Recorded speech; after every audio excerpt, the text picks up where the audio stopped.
it seems to me, all day about data and how it's an increasingly powerful force in our lives. And the couple of speakers that are going to be coming on after me are going to talk exactly about that, and we're looking forward to a lively debate.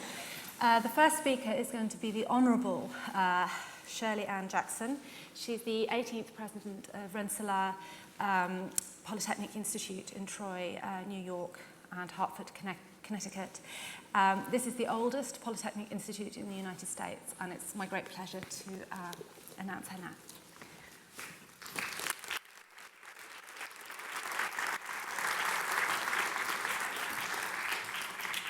Good afternoon. You know, there's a significant transformation underway globally in the way we make predictions, make products, make connections, and ultimately make progress or not. The transformation I'm speaking of is being driven, of course, by the extraordinarily rapid expansion in the availability of data from multiple sources, and ever more powerful analytical and computational capacity that is generating yet new information.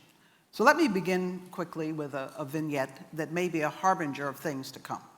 As Superstorm Sandy, I'm sure you know a lot about it, was beginning to gather steam in the Caribbean 5 days before it slammed into New Jersey and New York, U.S. forecasters were predicting a monster storm, but were uncertain of its path. By most indications, this unusually powerful and complex storm would graze the coast, but move back out into the North Atlantic. However, there were steady reports of the European model, predicting a sharp left turn into the coast of New Jersey and New York with potentially devastating consequences. Now, the US and European models eventually converged, but the Europeans got it right first, giving a little more time for those in Sandy's path to prepare, no doubt saving lives. The difference in the early predictions were the inputs and the capacity of the computers doing the modeling. Now, as intimated by what happened with the Sandy forecast, newly available information, how it is accessed, will become ever more vital as a force that shapes and changes our world. Big data-driven innovation will be a driver for changes in science and society over the next 50 years, in much the same way as quantum science was to technological and economic development in the 20th century. Moreover, there is a rapidly growing network of networks, the so-called Internet of Things, on which our daily lives depend, including power, water, retail, financial, manufacturing, and of course, social networks. Together, these comprise what the director of Rensselaer's High Performing Computing Center, Dr. Chris Carruthers, described as a human sustainability network, all driven by the interplay of data, physical systems, high-performance computing, and analytics. I predict that big data and network science are going to merge, marrying the Internet of data with the Internet of Things in new ways, and this will be world-changing. Just as in the 1800s, there was a shift from electricity as a curiosity to a commodity made possible by the emergence of electrical engineering, so too now are we in the midst of a shift in data as a commodity, and more importantly, data as a resource in ways not previously imagined. Now, data is growing at a volume much greater than the tools available to process it, but new tools are being engineered that will enable us to take massive amounts of structured and unstructured data and create useful information. During the past 3 years, in fact, the number of government data sets, federal government data sets available on data sharing sites has grown from 57 to more than 1 million. The number is expected to exceed 10 million by 2015. At Rensselaer, Dr. Jim Hendler and his team, he is one of the creators of the semantic web, collaborating with the White House, have developed smart interfaces that allow government data from a huge variety of sources to be combined in unexpected and beneficial ways. Now, the infrastructure and technology they have created makes it possible for others to mash up data sets and to develop more than 1,200 applications that are now driving public policy. Now, if we take full advantage of these emerging technologies, new opportunities will be created by the ability with smart analytics to anticipate and predict events and to mitigate them. Now, the intersections and interactions are complex. The outcomes can be powerful and risky. Powerful in that we will be able to see connections that we would not have seen otherwise and have better predictive capabilities, particularly on the trending of things. But risky in that interconnectivity can lead to sometimes abhorrent and certainly unintended consequences like flash crashes. So as we saw all too clearly in the devastating ways with energy, communication, and transportation systems in the aftermath of Sandy, interconnectivity presents enormous intersecting opportunities and intersecting vulnerabilities with cascading consequences.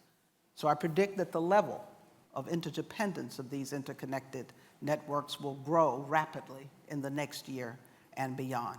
And if we're able to take advantage of the ubiquity of data, the interconnectivity of data and things, and powerful new analytical and computational tools to stay ahead of the curve, the future is ours. But there may be questions about the value of new digital information. So I further predict that because of the ability to gain new information and insights from data, and implicitly the ability to marry data with things, new economic models will emerge around data-driven information and innovation, both data at rest and data at motion, and there will be growing and new tensions and conflicts around the monetization of data, particularly with respect to ownership, privacy, and security. But we have to ask questions of whether our economic modeling processes can even keep up. How will this shake out? Only time will tell. Thanks.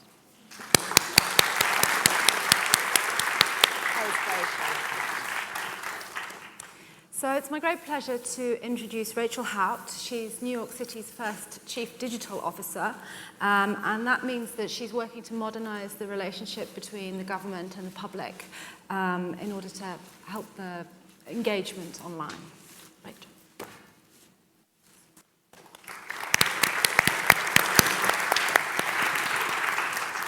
Thank you so much, and I'm very happy to follow the Honorable Shirley Ann Jackson because I agree so much with everything that she just said. So I'll be fairly brief and tell you a couple of stories, but essentially New York City itself has a very data-driven mentality, and we have a data-driven mayor in Mayor Bloomberg. And so what we see is our prediction, and in some ways it's already starting to be realized, is that in the coming years, governments will use data to help to improve the way that we deliver services to the public, to help to anticipate problems before they become problems, and ultimately to save lives.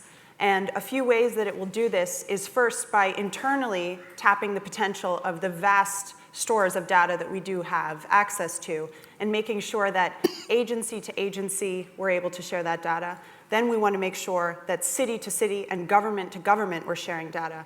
And perhaps the most exciting frontier of this is when we open up these data resources to the private sector, to technologists, to civic innovators who can help us come up with solutions that perhaps we can't do on our own. And a couple examples of this include some of the work that's being done by a fantastic guy called Mike Flowers. You can check him out in the city of New York. The city today has over 900 open data sets available to the public, and Mike uses data to find ways to help save lives. One way that he has done this is that by correlating data sets that have previously never come together from the Department of Buildings, from the Census, from the Tax Office, and the Finance Bureau, we've been able to find a way to reduce firefighter injuries by 15% because Mike and his team can identify an increased likelihood that there's been an illegal conversion of an apartment building by looking at the number of people, for instance, on a tax record who say that they live in one place. In addition, Mike and his team have been able to reduce very significantly the amount of time it takes an ambulance to get to people in need. The way that they did this is they looked at a map, they saw there were clusters all over, and they couldn't figure out why they were clustering in the same places. It turns out that people who are operating ambulances need 3 things 24/7, food, coffee, and a place to go to the bathroom. And by finding other places throughout the 5 boroughs where you can serve those 3 needs, they were able to reduce the response time by a minute of an ambulance, which is a very critical amount of time. Finally, going back to Hurricane Sandy, the city of New York has now for 2 years exposed the hurricane evacuation zone data sets to the public. And this is incredibly critical for us because when Mayor Bloomberg issued an order to evacuate, we had such an influx of traffic that our servers were struggling to keep up with the requests for people trying to find out which hurricane evacuation zone they were in. Fortunately, we had shared that data with Google Crisis Group, with the New York Times, with WNYC.org, in fact, with the full public who was all available and able to use it. And they had built a fully functioning, interactive hurricane evacuation zone map that helped to step in and serve that function and truly helped us to do our job. And we estimate served 10 to 20 times more people than we would have been able to on our own.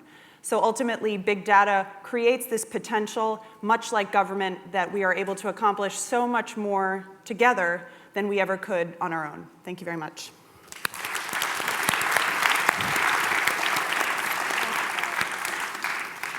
So one of the questions I wanted to ask you about was actually Hurricane Sandy, and I was wondering if you could talk about what you learned from the hurricane about designing the city for collecting data, and also how you use data as well. Absolutely. So we've learned an enormous amount. Also with Hurricane Irene, we were already starting to share that data. So in the days approaching Hurricane, as we saw Hurricane Sandy approaching the city, we knew that it was critical that we had that data out there in a format that was able to be used.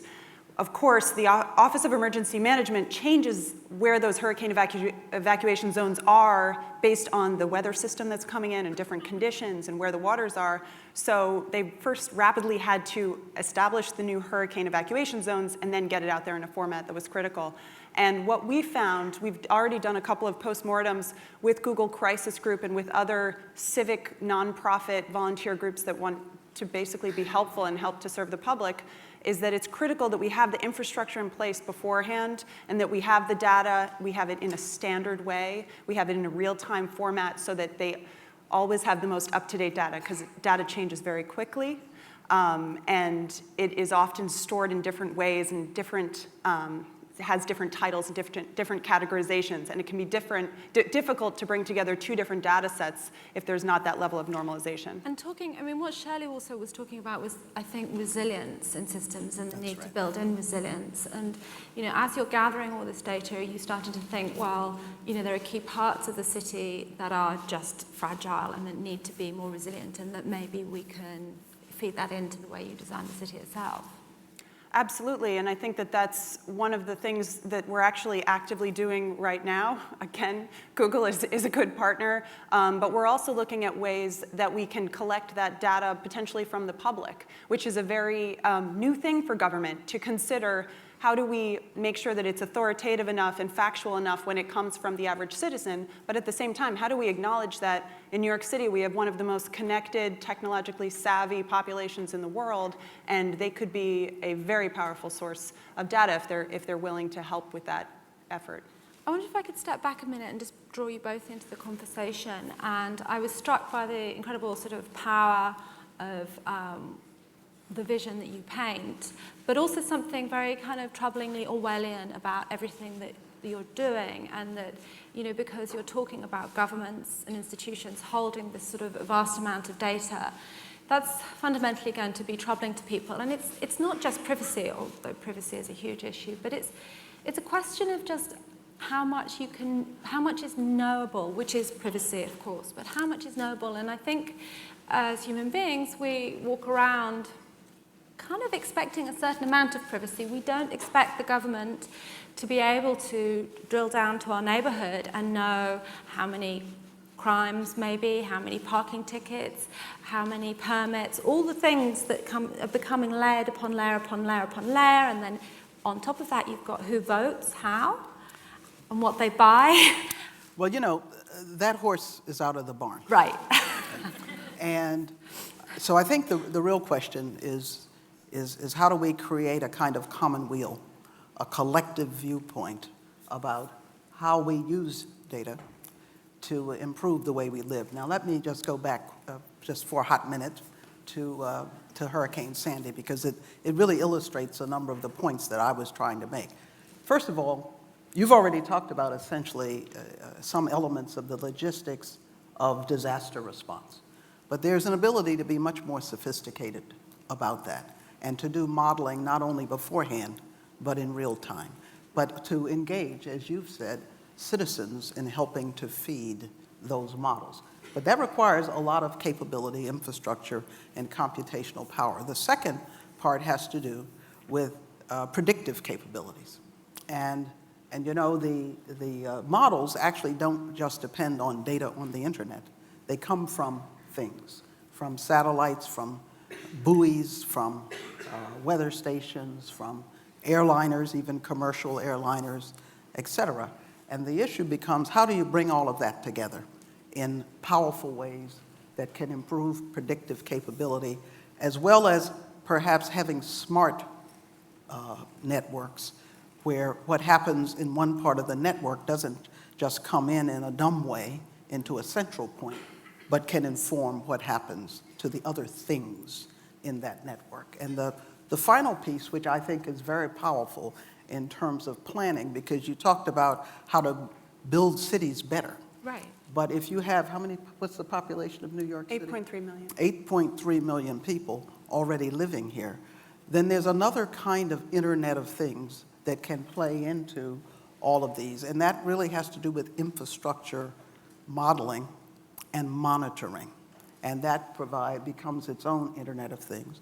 And when you then marry that, which can really tell you something about how the infrastructure is really holding up and performing, even holding up and performing in normal circumstances, but especially when you have untoward events, that can play into the disaster response model. So that is that marriage of the Internet of Data with the Internet of Things. So the building's going to be making the 999 call, the 911 call, as well as the human beings. Well, de facto. Right. Exactly. If something's about to collapse, you can censor it, and Right. you can know it.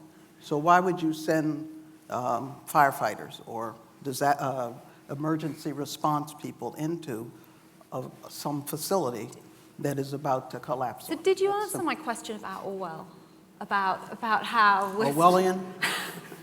Or did you say that we need to come to some kind of consensus? Is that what you were saying, is that we need to, or are you just kind of saying, we need more accept it? No, I'm saying we need more conversations about the common good, about the common weal, and to animate those discussions with examples. And then the question is, how do you protect your privacy? Right. Well, in the beginning, it starts with you. So many of us have so much of ourselves out there, whether it's Facebook, Twitter, whatever. And so that's what we have to think about. Right. But do we then, get a chance to take that back? No.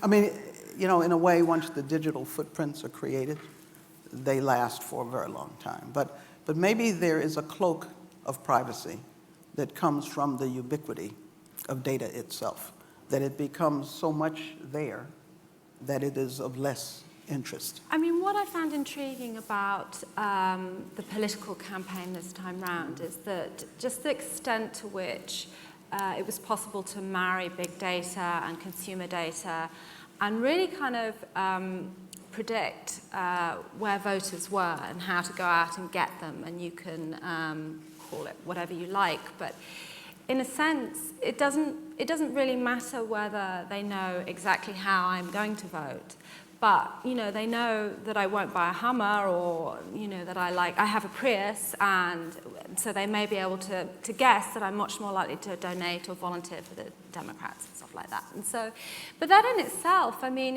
it seems to me I don't even have to give away very much, and you already know me, and that kind of I find a little bit troubling.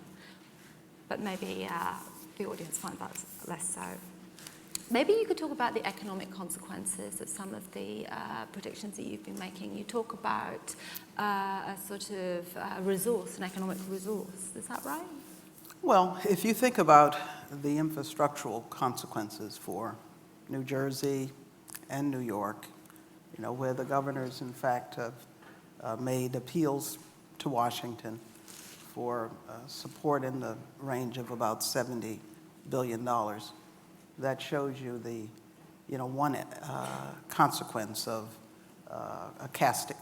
one result of a cascading type of consequence. On the other hand, one can use the data to strengthen infrastructure, to create new models that go into new codes that can lead to new ways people develop infrastructure, which can itself create new enterprises, but it can also strengthen the economic base of the city in this case, or the country.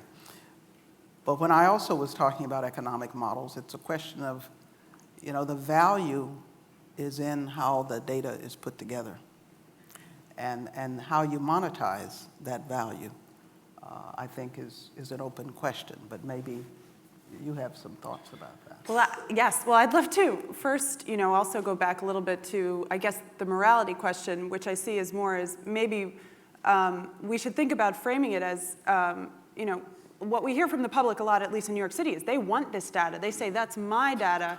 And by opening it up, I think there's a whole element of you are empowering people in a way to have information that is completely unprecedented. I mean, the level of information that the average citizen has access to has never been at this stage, and it helps us to potentially have a more informed citizenry and engaged population. What have you seen as most positive outcomes of this engagement with the data? I know that we talked a little bit before about the apps that people are building on top of your data.